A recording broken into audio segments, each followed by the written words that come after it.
Oke, hari ini kita akan mengerjakan latihan soal volume kubus dan balok. Contoh soal yang pertama, sebuah akuarium berbentuk kubus dengan panjang rusuk 15 cm. Telah diisi air dengan ketinggian 10 cm. Tentukan volume air yang telah terisi, yang B, itu berapa liter air yang harus ditambah agar air di dalam akuarium penuh. Nah, kamu harus pahami dengan baik-baik konteks soal ini ya. Pertama, kita lihat bentuknya adalah kubus, lalu panjang rusuknya 15. Nah, sebelum kamu mengerjakan, saya mau ingatkan terlebih dahulu, ya. Volume prisma itu sama dengan luas alas prisma dikali tinggi prisma.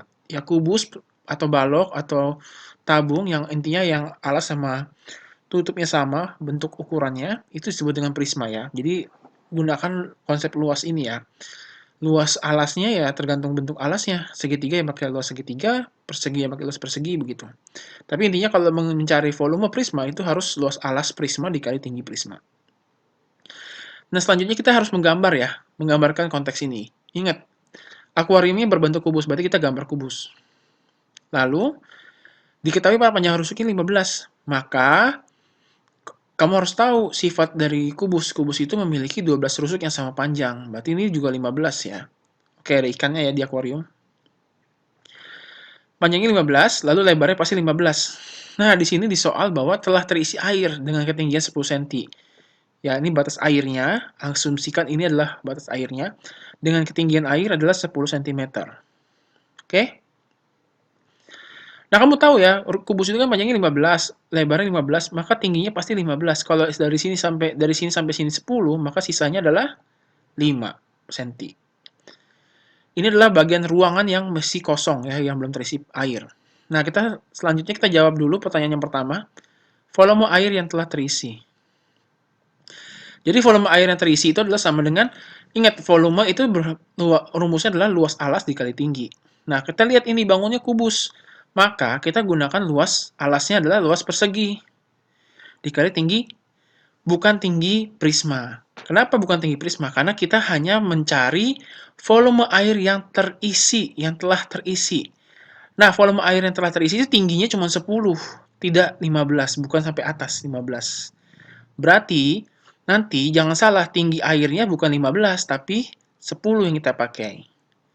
Ya, maka kita hitung dulu, luas alasnya pasti 15 dikali 15 ya. Ini kan sisinya 15, ini 15, jadi 15 dikali 15. Ini luas perseginya.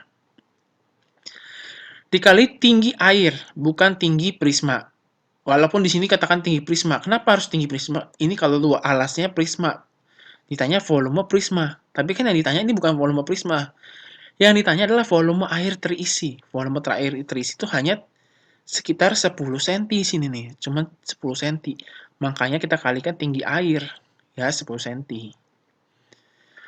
Volume air terisi berarti menjadi 2250 cm pangkat 3. Begitu ya. Jadi, dari sini kita bisa melihat ya bahwa, kita belajar bahwa volume itu selalu luas alas dikali tinggi. Ya.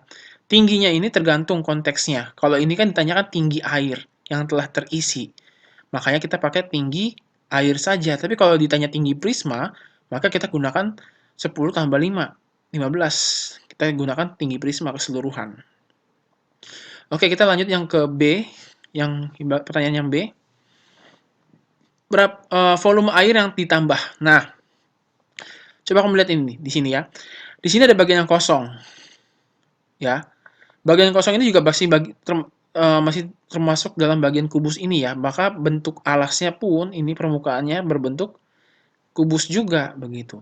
Maka kalau kita mau menghitung berapa kira-kira volume ini yang harus diisi, kita tinggal aja luas alas dikali tinggi lagi. Tapi lihat, ada yang berbeda. Kita gunakan luas alas persegi. Alasnya mesti persegi. Kenapa? Karena mesti persegi yang sama bentuknya ya. 15 dikali 15 begitu. Nah, dikali di sini lihat nih. Tinggi air yang ditambah. Tinggi air yang harus ditambah itu adalah nih. Harus ditambah itu adalah sisanya itu ada 5 cm di sini.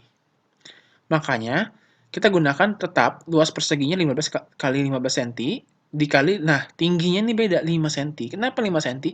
Karena kita hanya mencari yang bagian sisanya 5 cm ini, yang kosong ini kan tingginya 5 cm.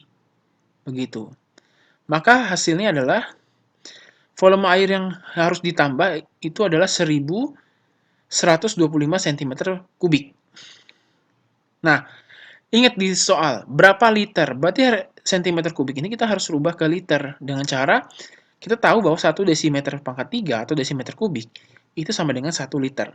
Makanya, volume air yang ditambah itu sama dengan 1125 cm kubik, kita bagi 1000. Kenapa? Karena sentimeter ke desimeter itu naik satu tangga. Karena ini pangkat 3, maka kita bagi 1000, bukan bagi 10. Sama dengan 1,125 desimeter kubik. Nah, desimeter kubik itu sama dengan 1,125 liter. Ya. Oke, dari dua contoh ini, kalau kamu amatin, ya ketika dia mau menghitung volume, tingginya ini, luas alasnya sama, bisa sama ya, tapi tingginya berubah-ubah, tergantung mana yang kita cari. Kalau ini kan hanya tinggi air yang sudah terisi, maka kita gunakan air yang sudah terisi, tingginya berapa. Kalau ini kan sisanya, atau tinggi air yang ditambah, ya, ya berarti kita gunakan yang 5 cm aja. Begitu ya. Jadi volume itu sangat ditentukan oleh tingginya ya. Hati-hati ya, jangan sampai kamu salah memasukkan tinggi yang diminta oleh konteks soalnya. Oke, selanjutnya kita masuk ke contoh soal yang kedua. Sebuah tangki berbentuk kebalok berukuran 20 cm kali 10 cm dikali 15 cm. Ya, berapa mililiter air di dalam tangki ketika terisi sepertiga bagian? 1/3 bagian. Nah, yang harus kamu amati adalah di sini adalah kita lihat bentuk tangkinya ya. Ini adalah bentuk balok begitu. Ya, berarti ini punya panjang, lebar, dan tinggi. Lalu yang kedua yang harus kita amati lagi adalah berapa mililiter. Lihat ya, dari satuannya sentimeter, yang ditanya adalah mililiter. Jadi di endingnya, di akhirnya kita akan melakukan konversi satuan ya, dari sentimeter kubik ke mililiter. Oke, sebelum kita memulai, selalu ingat ini, ya, volume prisma itu sama dengan luas alas prisma dikali tinggi prisma. Ini jangan sampai kamu lupa ya. Oke, nah selanjutnya untuk memahami soal ini kita harus menggambarkan dulu ya, mengimajinasikannya dulu. Ya, ini sangat penting untuk kita bisa melatih daya ingat kita, lalu pemahaman kita juga begitu ya. Jadi kamu gunakan gambar. Nah, ini balok, lalu berukurannya panjangnya itu 20 ya, lebarnya 10 dan tingginya 15.